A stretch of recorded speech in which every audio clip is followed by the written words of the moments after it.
خواہش میرے علماء کی تھی، خواہش میرے شہداء کی تھی، خواہش میرے شہداء کی، میرا رب نے کرم فرمایا یہ بل منظور ہو گیا۔ گزشتہ دنوں کے اندر تحفظ ناموس صحابہ کا سینٹ کے اندر بل پیش ہوا۔ جب یہ بل مولانا عبدالاکبر چترالی دامت برکاتہم نے سینٹ کے سامنے یہ بل پیش کیا تو اس موقع پر ہمیں مولانا مفتی عبدالشکور صاحب رحمۃ اللہ علیہ یاد آ گئے کہ وہ اس حوالے سے بہت متحرک تھے۔ اور وہ دن تو باقی ہے، انشاءاللہ وہ دن آنے والا ہے انشاءاللہ کہ سینٹ میں جب یہ قانون پاس ہو کر اور قانون پاکستان بن جائے گا، ناموس صحابہ کے شہداء اپنے قبروں میں اچھل کود کر خوشی منائیں گے انشاءاللہ۔ تراویحوں کے فوراً بعد یہ خبر ملی تھی کہ ان کا ایکسیڈنٹ ہوا ہے، وہ اللہ کو پیارے ہو گئے۔ اس وقت ذہن عجیب کنفیوژن کا شکار ہوا کہ آخر یہ اس بل کے حوالے سے بہت متحرک تھے۔ شاید عید کے بعد اس بل کو چیئرمین سینٹ کے سامنے پیش ہونا تھا تو باطل نے ان کو اپنے راستے کی رکاوٹ سمجھا اور ان کو، شاید میری یہ اپنا ذاتی خیال ہے، اگرچہ علماء نے اس کے خلاف آواز نہیں اٹھائی کہ یہ کوئی سازش تھی، لیکن میں نے اس وقت بھی یہ پیغام ریکارڈ کروایا تھا کہ یہ مجھے لگتا تھا کہ سوچی سمجھی سازش ہے، لیکن اللہ کا کرم ایسا ہوا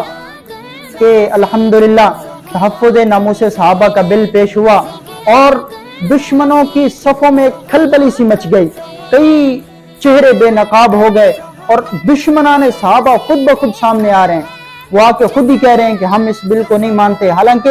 ہم نے یہ نہیں کہا کہ یہ بل شیعوں کے خلاف ہے، ہم نے یہ نہیں کہا کہ یہ بل قادیانیوں کے خلاف ہے یا فلاں کے خلاف ہے، نہیں، ہم نے بل کے اندر یہی ہے کہ جو بھی صحابہ کرام کی، اہل بیت کی، ازواج مطہرات کی گستاخی کرے گا تو اس کو 10 سال کی سزا قید با مشقت اور بغیر ضمانت کے اس کی یہ سزا ہوگی۔ لیکن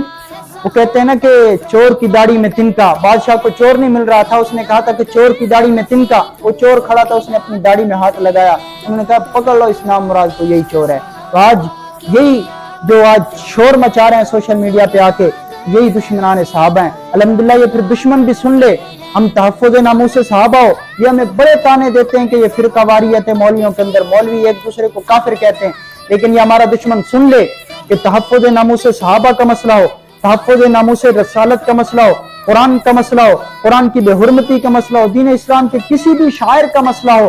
یہ مسلمان قوم ایک ہے، متحد ہو کر ایسا تماچا تمہارے چہرے پہ رسید کریں گے کہ تم یاد رکھو گے۔ میں یہ بھی کہہ دوں کہ اس بل کے اندر جو مرکزی کردار جاتا ہے وہ حق نواز جھنگوی شہید رحمۃ اللہ علیہ، اعظم طارق، جنہوں نے اس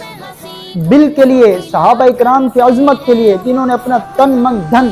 وار دیا، بیٹے قربان کر دیے، اولادیں قربان کر دی، بچے سب کچھ قربان کر دیا، تو آج ان کی قربانیاں رنگ لائی ہیں اور یقیناً وہ بھی جنتوں کے اندر خوش ہو رہے ہوں گے۔ اور مفتی عبدالشکور صاحب بھی کہ تڑپ تڑپ کے اس بل کے حوالے سے بیان دے رہے تھے، ان کی روح بھی خوش ہوگی۔